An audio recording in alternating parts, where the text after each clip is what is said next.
So, you know what time it is? See, I got the light on.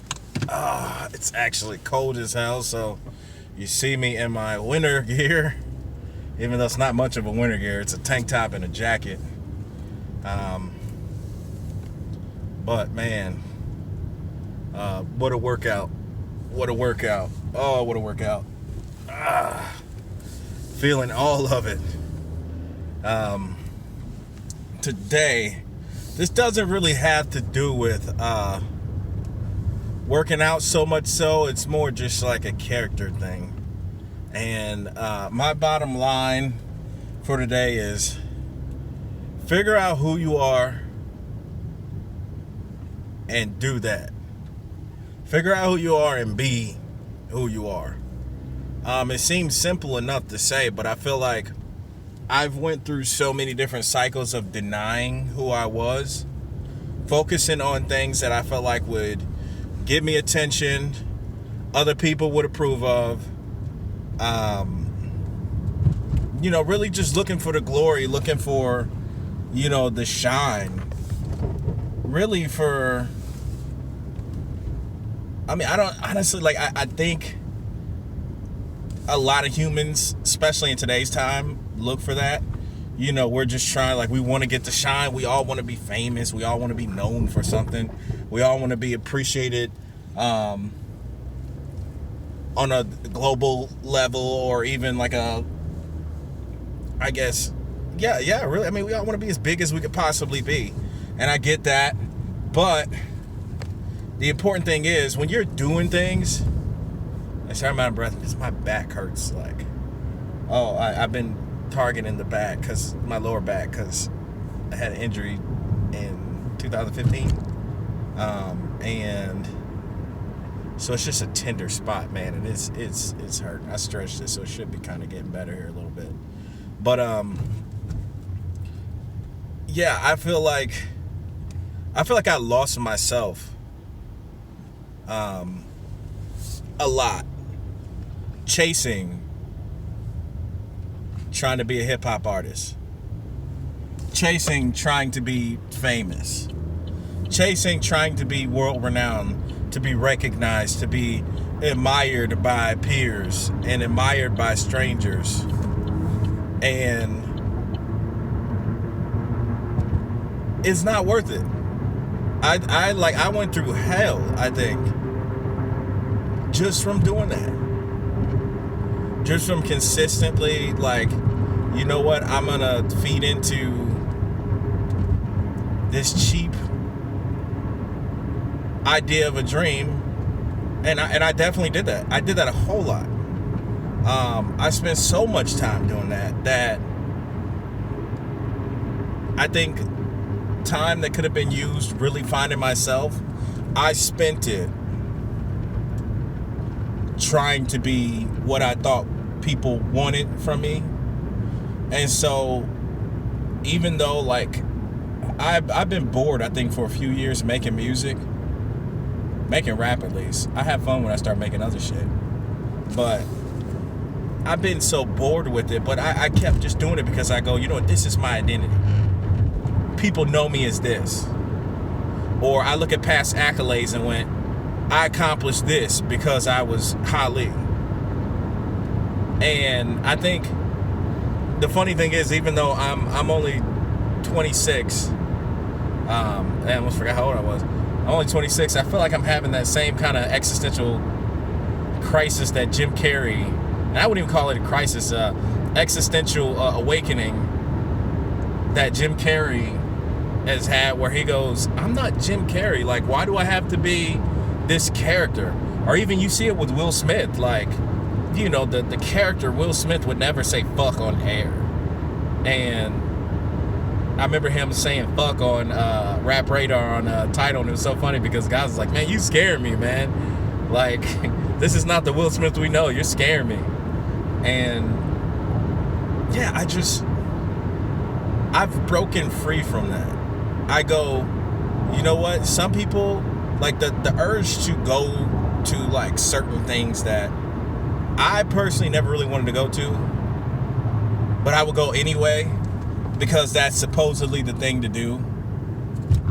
Or, because everybody else is saying it's going to be this big, grand, great event. And when I know deep down inside of me, it's not going to stroke any kind of chord whatsoever. I've done away with that. And so I've become fine. I've accepted who I am. I prefer to be home with a book. I prefer to be home listening to some music, listening to jazz. I prefer to be home. Much more so than I would rather be out at a bar or at a club. I don't really like to drink like that, believe it or not. I never really liked to drink like that. As a kid, I snuck a sip of, I think my parents had my mom, because my dad doesn't drink at all. But my mom had some Bacardi rum that she'd use for parties and whatnot. And I remember taking a swig of it and thinking, what in the fuck is this? This is alcohol? This is what people like to drink? It tasted terrible. And honestly, it still tastes like that to me. I've yet to have I take that back. I've had a couple drinks that were so good that I was like, I could drink this shit forever and become an alcoholic. It was stuff like that.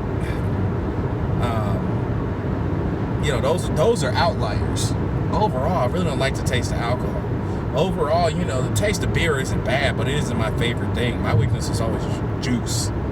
And so, yeah, going out to shit like that, I really don't care to go out to that. We got invited to an event. I'm gonna go because it's supporting, friend and whatnot. But that's the only reason why I'm going. And it's a friend that I value.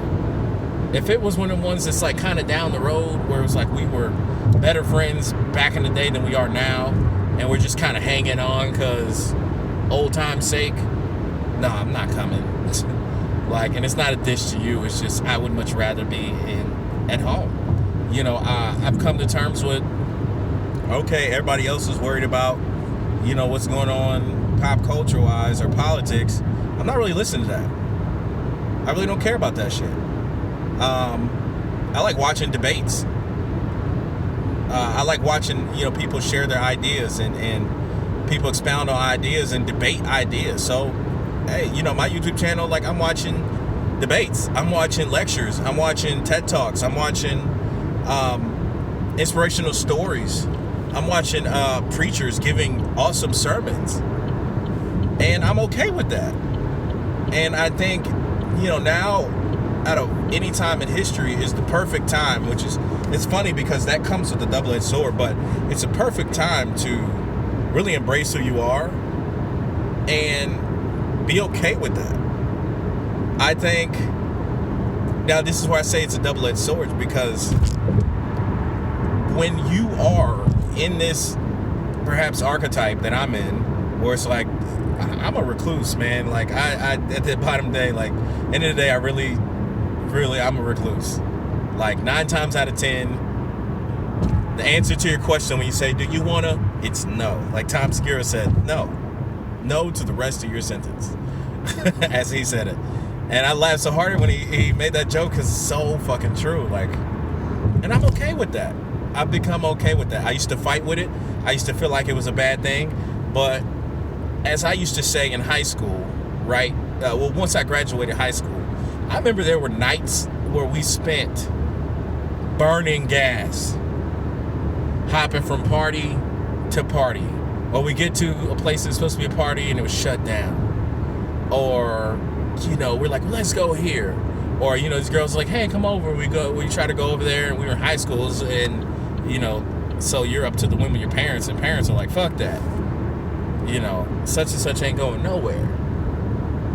Or you motherfuckers can't come over here. And so I remember, I called it chasing the dragon. Okay, I felt like we were chasing a mythical, imaginary creature that just ain't fucking there. And I still feel like that to this day. When you go to a bar, 9 times out of 10 it's gonna be same old shit. With the exception of a strip club, okay? Even then, I imagine if you go to strip clubs all the time, strip clubs aren't that interesting. But a person like me,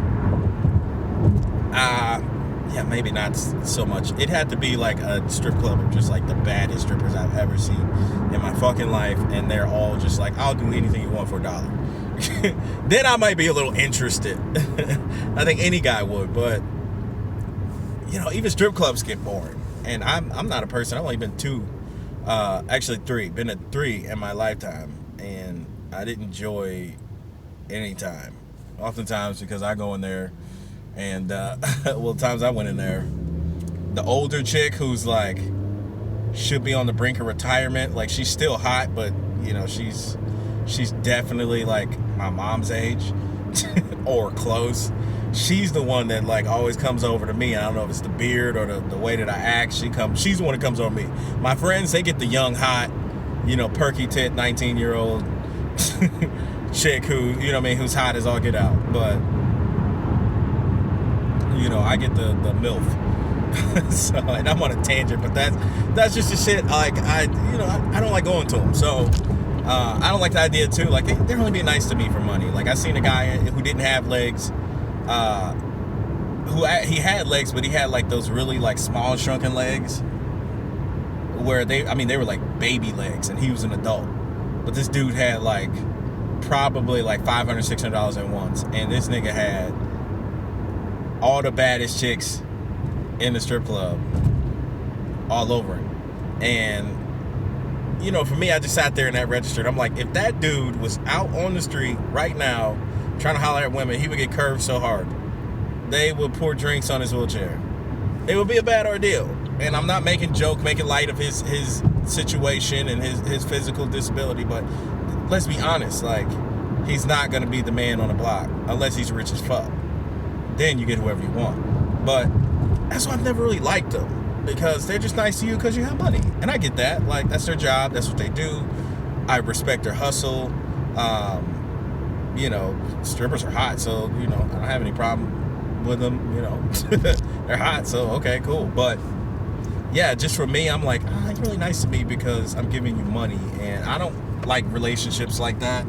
I don't like relationships where I feel like I'm getting, like, treated a certain way because I only do one specific thing that is monetary value to another, so it's not really my thing. But yeah, I went on that tangent all to emphasize the point that you basically have to be okay with who you are. Be okay that you're not cool with everything that everybody else is cool with. Be okay with the fact that, hey, maybe like the status quo isn't up to your par. You're like, I'm always that dude. I feel like I was watching Jordan Peterson this morning. I was like, man, I feel like Jordan Peterson, because Jordan, he's very much so that dude who, like, if you listen closely and pay attention to exactly what he's saying, he makes total fucking sense. But the common population is much more emotional on some of the things that he talks about. There's much more emotion involved. He's just straight logic. There's no emotion involved in this logic. And, when I was listening to him, like, for instance, I was listening to him talk about the transgender debate, right? And basically, the school that he's working at was making it so that it's mandatory that you call people by the pronouns that they choose to identify with. And so people were mad at him because he's against the school making you say certain pronouns, not because of the transgender debate. It's the freedom of speech. He doesn't like the fact that the school is saying you have to say these words or else, which, if you look at it on a bigger scale, if they start to do that, then they can start to make you say anything, right?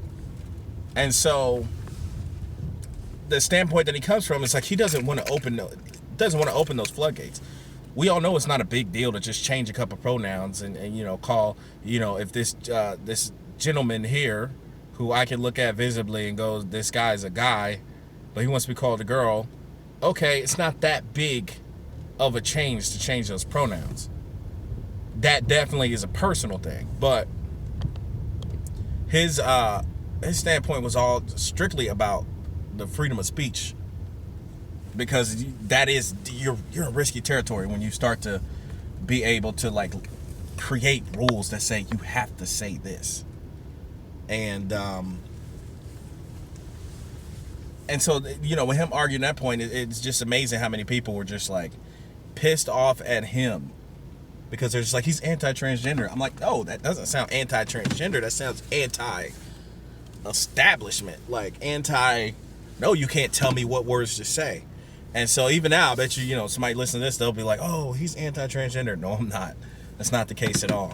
And I don't even have to prove it. It's just not. And I look at guys like him who say things like that, and he's living his truest self. Okay, he's speaking his voice. He's using his voice. He's being his truest self. And I feel like